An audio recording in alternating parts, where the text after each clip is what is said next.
नमस्कार दोस्तों, राधे राधे। जन्माष्टमी आने ही वाली है। जन्माष्टमी के लिए हमें कौन से सामग्री की व्यवस्था पहले ही करके रखना है, चलिए आज इस वीडियो में देख लेते हैं।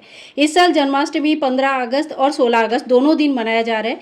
तो आपके यहाँ पे जो जिस दिन भी मनाया जा रहा है तो आप उस दिन मना सकते हैं। दोनों दिन की मान्यता है। तो देखिए, जन्माष्टमी के लिए सबसे पहले हमें तो एक चौकी चाहिए जहाँ पे हमें भगवान जी को विराजमान करना है। और चौकी में बिछाने के लिए आप इस तरह का लाल कपड़ा ले सकते हैं, लाल या पीला कपड़ा ले सकते हैं। पीला भी भगवान कृष्ण जी के बहुत प्रिय कलर है, तो पीला कपड़ा ले सकते हैं। जन्माष्टमी के दिन भगवान कृष्ण जी की बाल स्वरूप लड्डू गोपाल जी की पूजा किया जाता है। तो अगर आपके पास लड्डू गोपाल जी की सेवा है तो आप इनकी पूजन आज के डेट में जरूर कीजिएगा। और अगर नया लड्डू गोपाल जी लाना चाहते हैं तो उनकी स्थापना करके भी आज पूजन कर सकते हैं। और अगर आपके पास लड्डू गोपाल जी नहीं है तो राधा कृष्ण जी की अगर फोटो है या मूर्ति है, आप उनके साथ भी जन्माष्टमी के ये त्यौहार बहुत ही प्रेम पूर्वक मना सकते हैं। इसके साथ ही देखिए, हमें भोग थाली चाहिए, साथ में ही भगवान को स्नान कराने के लिए भी चाहिए।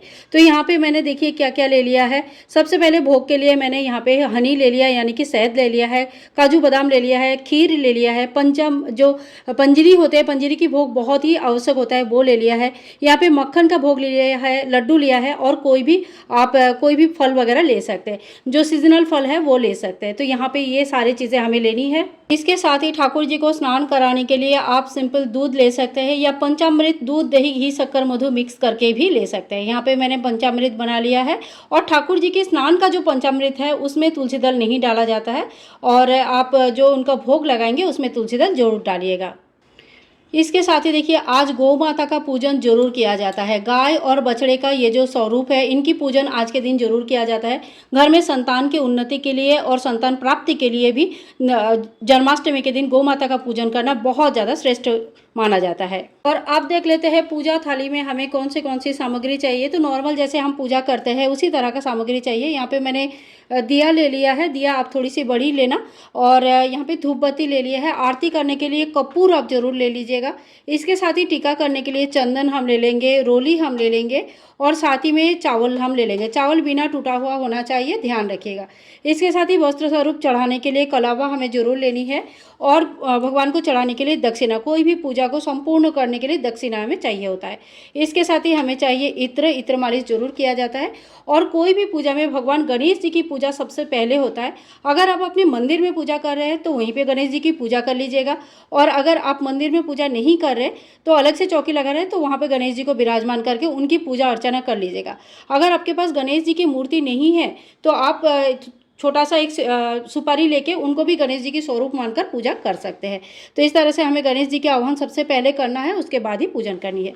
और फिर धूप दीप के लिए हमें माचिस चाहिए होगा, तो यहाँ पे मैंने माचिस भी ले लिया है।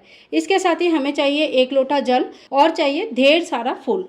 ढेर सारा फूल में देखिए, फूल जितना भी लेना है वो तो ले ही लीजिए। उसके साथ भी आपको लेना है तुलसी मंजरी, तुलसी दल, या फिर तुलसी के पत्ते, जो भी आपको अवेलेबल हो जाए, ये पहले से ही ध्यान रखना है और ये हमें जरूर लेनी है। जन्माष्टमी के दिन हमें 2 चीज़ें जरूर पूजा में शामिल करना चाहिए। एक है मोर पंख, ये हमें अगर आपके पास नहीं है तो आप जरूर लेके आइएगा। और दूसरा है बांसुरी। भगवान को बांसुरी बहुत ही प्रिय है। अगर संभव है तो इस तरह का एक बांस की बांसुरी आप जरूर लेके आइए, और साथ में मोर पंख लेके आइए। भोग में तो मैंने आपको पहले ही बता दिया है, वो 7 भोग हमें जरूर लगानी है। इसके साथ ही कोई भी मिठाई की भोग आप लगा सकते हैं। मिठाई का भोग, लड्डू का भोग लगा सकते हैं, ठाकुर जी को बहुत ही प्रिय है।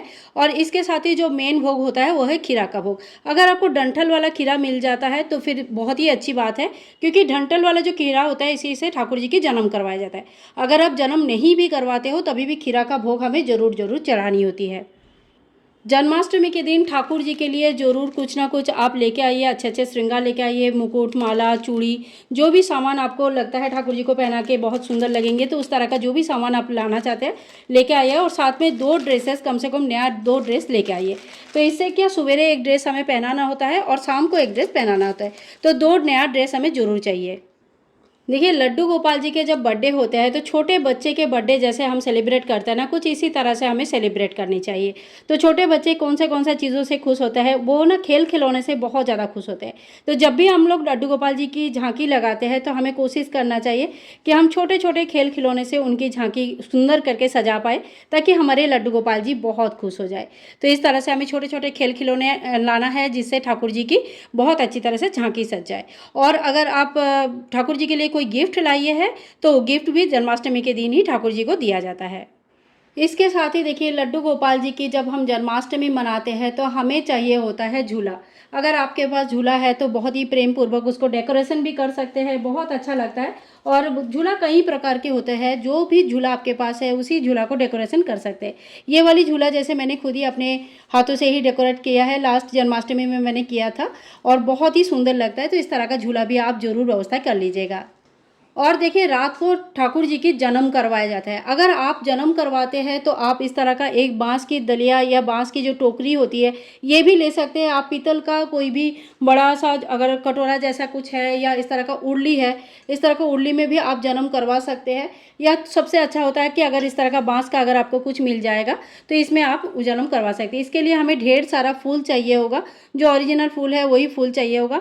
और साथ ही में देखिए एक खीरा हमें ज़रूर चाहिए होगा। अगर ये खीरा अगर मतलब डंठल वाली मिल जाए तो बहुत अच्छा है, लेकिन अगर नहीं भी मिल पाती है तो कोई बात नहीं, बिना डंठल वाले खीरे से भी हम ठाकुर जी की जन्म करवा सकते हैं।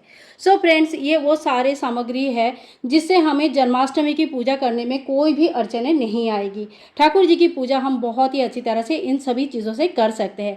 तो समय रहते ही ये सारे व्यवस्था कर लीजिए। और लड्डू गोपाल जी की पूजा कैसे किया जाता है, सुबह का पूजा, शाम का पूजा, रात का पूजा, ठाकुर जी के जन्म कैसे करवाया जाता है, इन बारे में सारे डिटेल्स वीडियो आपको हमारे चैनल पर मिल जाएगी। अगर वीडियो पसंद आई तो please like share and comment, channel को सब्सक्राइब करके रखिएगा। मिलूंगी नेक्स्ट वीडियो में, तब तक के लिए हरे कृष्णा, राधे राधे।